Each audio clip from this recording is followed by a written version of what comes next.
argent pourrait servir à autre chose, parce que chaque jour dans le monde, des gens meurent de froid dans la rue. Ah oui, dans cette et vidéo, Quasimodo, alors. Élodie Pou ironise sur l'afflux de dons pour la reconstruction de Notre-Dame de Paris et imagine Quasimodo, le célèbre bossu, contraint de faire la manche dans le métro. Bon visionnage et pensez à vous abonner. D'actualité, hein, l'actualité des dernières semaines, c'est bien sûr l'incendie qui a touché Notre-Dame de Paris. Notre-Dame de Paris, symbole du génie de l'homme, hein, qui sait transformer un tas de pierres en tas de pierres, hein, là, du coup, finalement. Notre-Dame de Paris qui a inspiré cette merveilleuse comédie musicale grâce à laquelle on sait qu'on peut devenir chanteur célèbre en ayant une voix de fumeur de gitane sans filtre. Notre-Dame de Paris qui nous rappelle que les beaux jours arrivent et avec eux la saison des barbecues.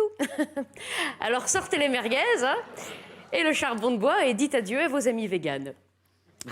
Personnellement, je considère Notre-Dame de Paris comme la deuxième des plus belles constructions de notre capitale, la première étant sans conteste Bernard Mabille, ici présent, qui lui aussi a perdu sa toiture il y a quelques années. Ça vous fait rire, oh. Continuez. Et a parfois le feu à la flèche.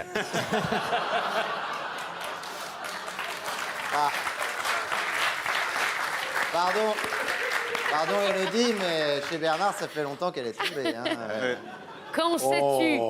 Tu n'es pas dans la même loge. Oui. Oui, j'aime Notre-Dame, hein, dont les cendres étaient encore chaudes et auprès de laquelle les âmes de milliers de bâtisseurs réveillés en sursaut flottaient encore, que déjà la polémique faisait rage. Que déjà des imbéciles religieux de la 25e heure, qui sous l'Ancien Régime auraient eu leur place à la cour des miracles, se réjouissaient sur les réseaux sociaux de la dégradation d'un bâtiment chrétien avant de retourner bien vite à leur occupation favorite, s'astiquer le grand orgue, en regardant les Marseillais à Mykonos.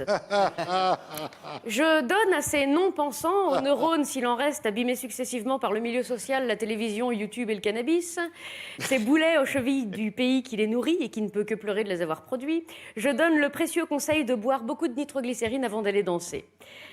Leur haine passée, c'est une autre qui arrive, hein, contre ces salauds de riches. Ah, poids, ces cols blancs, ces bourses molles.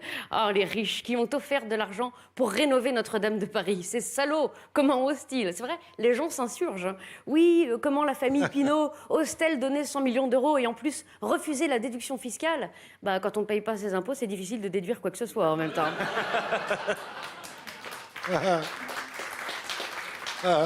Interrogé sur la question, la famille a répondu qu'il n'avait pas d'avis sur l'imposition.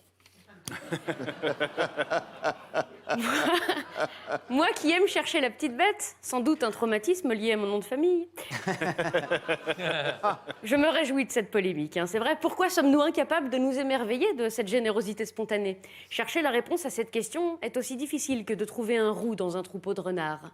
Car en quelques heures, des millions d'euros, merci de l'avoir compris, en quelques heures, des millions d'euros offerts pour apporter des premiers secours à l'une des plus belles merveilles du monde. N'est-ce pas beau? Cette philanthropie à pulsion scopique, oh là là, deux mots intelligents, n'est-elle pas admirable? Apparemment, non. Pourquoi? Parce que cet argent pourrait servir à autre chose? Parce que chaque jour dans le monde, des gens meurent de froid dans la rue? Ah oui? Et Quasimodo alors? Pensez-vous à lui? Vous avez vu la météo dernièrement? Il fait aussi froid que dans le cul d'une nonne. Le bossu n'a-t-il pas droit à un toit au-dessus de sa tête? Alors venons-lui en aide. Sans quoi nous risquons de le retrouver dans peu de temps faisant la manche sur la ligne 13. En disant timidement « Mesdames et messieurs, excusez-moi de vous déranger.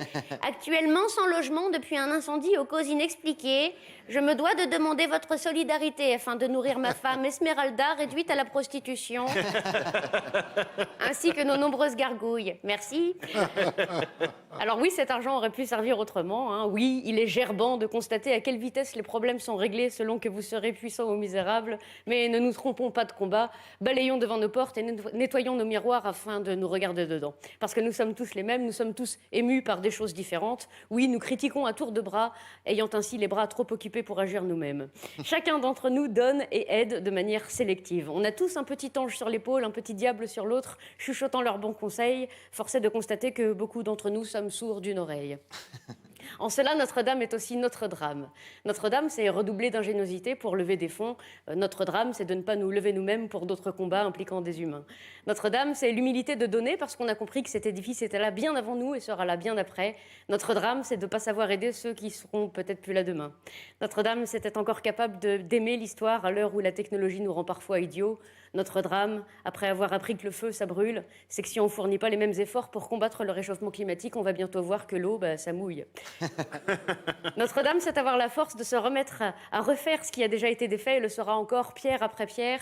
Notre-Dame, c'est de ne pas tout faire pour aider les autres dames, celles qui vont elles-mêmes finir sous une pierre ou lapidées par elles si personne ne fait rien. Alors contemplons Notre-Dame et demandons-nous quelles polémiques ont animé sa construction il y a 800 ans, quels intellectuels se sont indignés de l'argent nécessaire à sa construction, quels ouvriers ont perdu la vie pendant sa construction, car ce qui reste 800 ans après, c'est la construction. Dans 800 ans, tout le monde aura oublié nos noms, nos mots, nos polémiques, si les portraits des invités de Philippe Chevalier étaient aussi crédibles, ou si Kim Burnett était déjà aussi con. Ce qui restera, c'est qu'on a été capable de conserver correctement et respectueusement ce que l'histoire nous a laissé. Alors sauvons Notre-Dame et n'oublions pas les autres dames. Pensez à vous abonner.